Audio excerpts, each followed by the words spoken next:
Good morning, dear educators. We have gathered together over the past few days to discuss the theme Enhancing Child-Centered Participatory and Experiential Learning Spaces.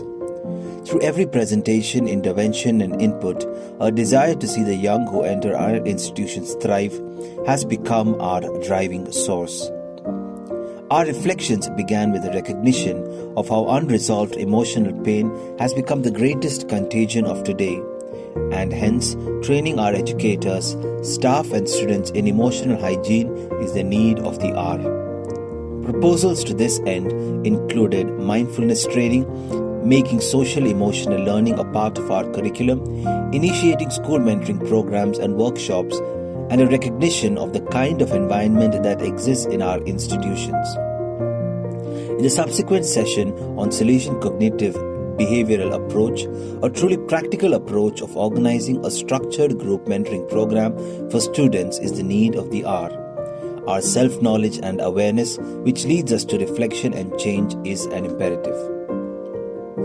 A timely reiteration on the fundamental theme of being a Salesian educator as creating safe and friendly environments for the young was stressed. Our schools fundamentally have to be a home that welcomes the young, prepares them for life, that looks after their spiritual needs, and a playground that offers them space for enjoyment. Salesian presence that enriches, educates the young was pointed out. The assembly was challenged to focus on being a presence that enriches, challenges, and nurtures the young. Teaching is all about learning, understanding, reflecting, thinking, questioning, discovering, etc.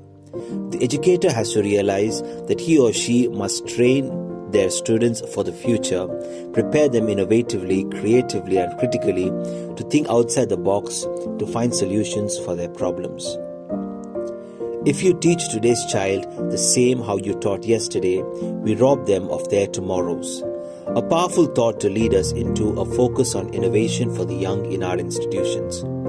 The speaker concluded his sessions inviting all our institutions to create an experiential learning space to enhance and guarantee the holistic well-being of each child who frequents our institutions.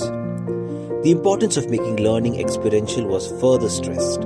The shift envisaged is from a dominating to an empowering one, from a closed to open environment, from individual to group-based study, from measuring to comparing, from the reserved to rapport-based, from frustration to fun, from verbal to visual. A valuable exposition into new kinesthetic learning where teachers undergo a pedagogical shift, making a space for fearless learning, emotional maturing, and wholesome formation of children.